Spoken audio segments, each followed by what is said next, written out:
What you are about to hear was never meant for public release. For years, those of us who have studied Dolores Cannon's work have known about the public F-facing material. The three waves, the new earth, the loving guidance of the subconscious. It's beautiful, it's comforting, and it is true. But it is not the entire truth. There are layers to her work. Tapes that were transcribed but never compiled.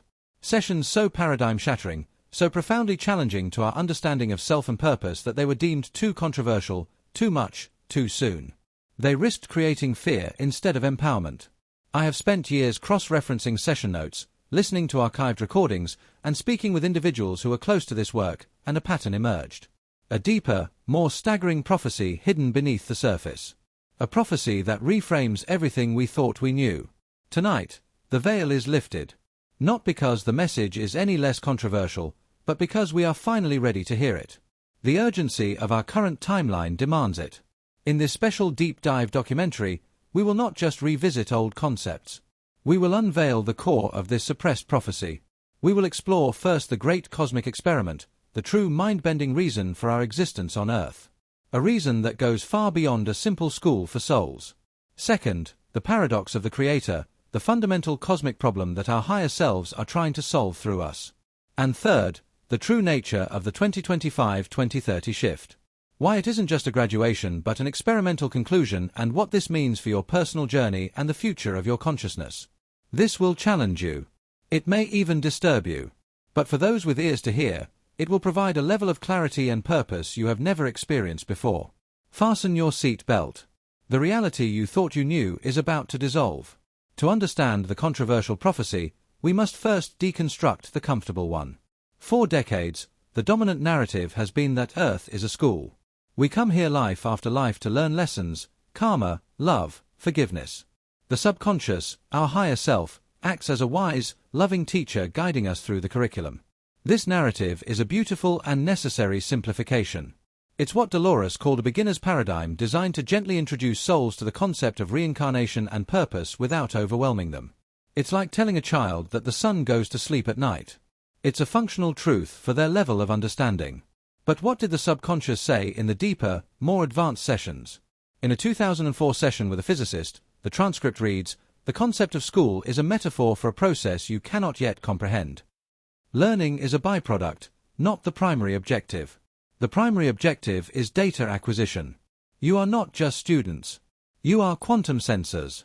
Living, breathing probes in a grand experiment. Quantum sensors." Let that sink in. This single phrase shatters the foundation of the school metaphor. A student's goal is to absorb information for their own growth. A sensor's goal is to gather information for a larger system. This is the first layer of the controversial truth. Our lives are not just for us. The joy, the pain, the triumph, the heartbreak.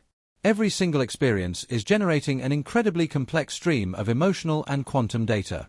But data for what and for whom? This leads us to the heart of the prophecy, the great cosmic experiment. The session suggests that at the highest level, our collective higher self, which we can think of as a vast godlike consciousness, faced a fundamental paradox. A question it could not answer through mere contemplation. This is the paradox of the Creator. The paradox is this. How can a being of pure unity, love, and wholeness truly understand the concept of its opposite, separation, fear, and limitation? How can light understand darkness without experiencing it? An omniscient being can know about suffering, but it cannot feel the texture of it. It can know the definition of courage, but it cannot know the visceral fire in the belly of someone who chooses it in the face of terror.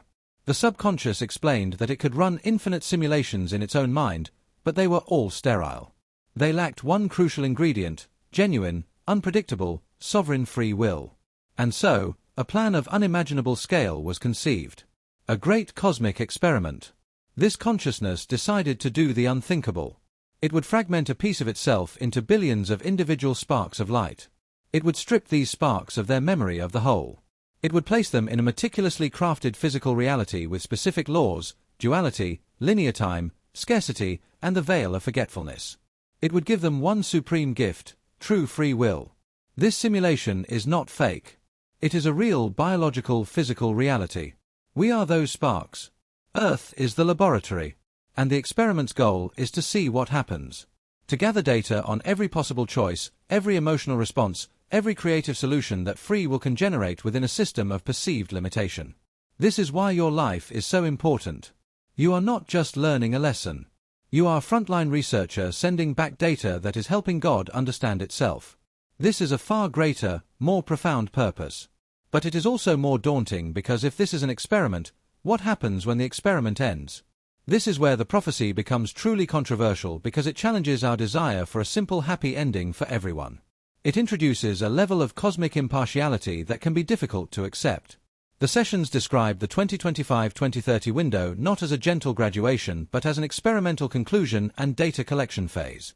Think of a massive scientific project. At some point, the researchers have to stop collecting new data, analyze what they have and publish their findings before starting a new experiment. According to this prophecy, that time is now. The mechanism for this conclusion is the energetic event we call the split or the new earth. But its function is different from what we've been told. It is not a reward for the good students and a punishment for the bad ones. It is a process of energetic sorting based on experimental parameters. Let's break down the three controversial components of this mechanism. First, the frequency filter. The prophecy states that the very fabric of our solar system is being infused with a new high-frequency energy. This energy acts as a filter. It is not sentient. It does not judge. It is pure physics. A consciousness that has through its free will choices cultivated a dominant vibration of love, compassion, and unity will be naturally resonant with this new energy. Its atomic structure will literally be able to handle the increased vibrational load. It will perceive this shift as blissful, an awakening, a homecoming. A consciousness that has through its free will choices cultivated a dominant vibration of fear, anger, and separation will be dissonant with this new energy. Its structure cannot integrate the new frequency. It would be like running 10,000 volts through a wire designed for 110. The experience would be chaotic, painful, and disorienting. The split is simply this.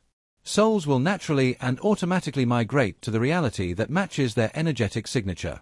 There is no judgment from a bearded god in the sky. There is only physics. This is controversial because it removes the comforting idea of a savior and places the responsibility squarely on the individual's energetic state. Second, the nature of the old earth.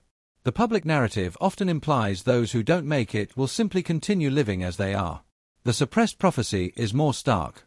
It suggests that the old earth reality, the experiment based on fear and separation, will have served its data-gathering purpose.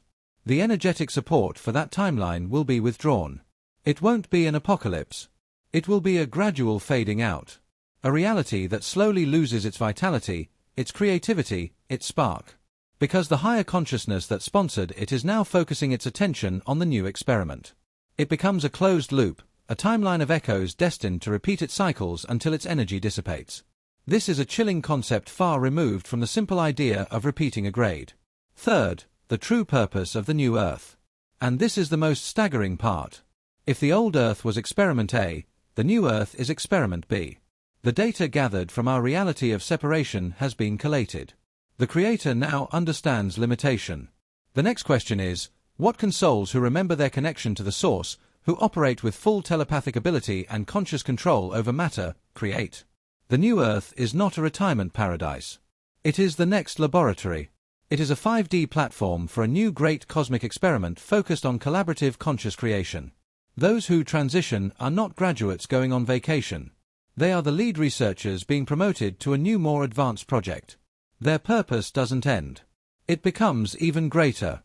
This prophecy is controversial because it recasts humanity's entire spiritual journey. We are not just flawed children learning to be good.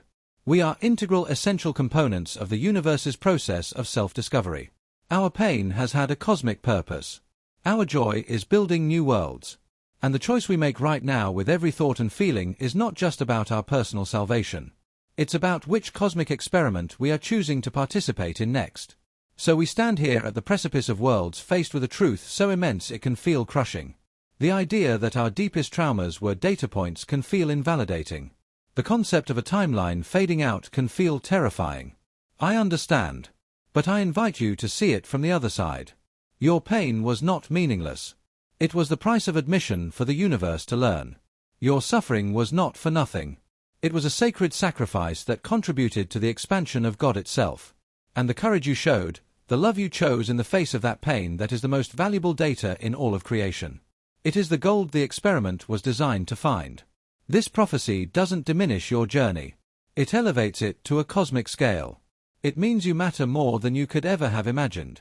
So what do we do? The prophecy is clear on this.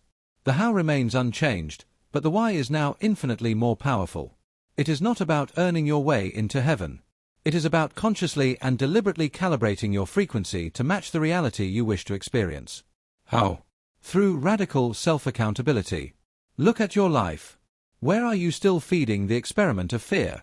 In your judgments of others, in your anxieties about the future, in your grievances about the past. These are not just personal flaws. They are energetic anchors to the old timeline through conscious choice. Every single moment is a choice. Do you consume media that makes you feel afraid and angry? Or do you seek out information that inspires and uplifts? Do you engage in gossip and division?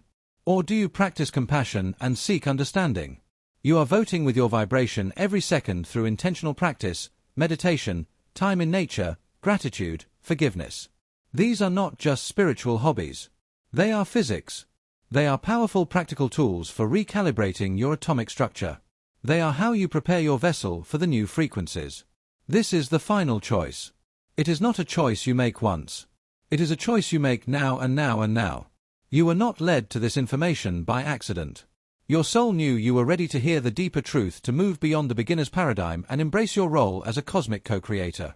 So, I ask you to do more than just like this video. I ask you to make a declaration to plant your flag. Go down to the comment section and in place of a simple statement, make a conscious declaration of your experimental choice. Right, I conclude my participation in the experiment of fear. I now enlist in the experiment of conscious creation. Let this not be mere words, but an energetic decree, a signal to your higher self and to the universe that you understand your true purpose. And after you have made your declaration, I am curious. What is the one old program of fear you commit to releasing starting today? Is it judgment? Is it anxiety? Is it resentment? Share it. By naming it, you take power over it. Let us witness and support each other in this great release. If this message has shaken you to your core, if it has ignited a fire of remembrance within you, then I ask you to share it. Share it not to convince or to frighten, but to find the other researchers, the other architects who are ready to hear the call. Subscribe because our work has just begun. The next chapter will be a practical guide to the physics of conscious creation on the New Earth platform. The experiment is concluding. A new one is about to begin. You are not just an observer. You are the lead scientist of your own reality. Now go and create.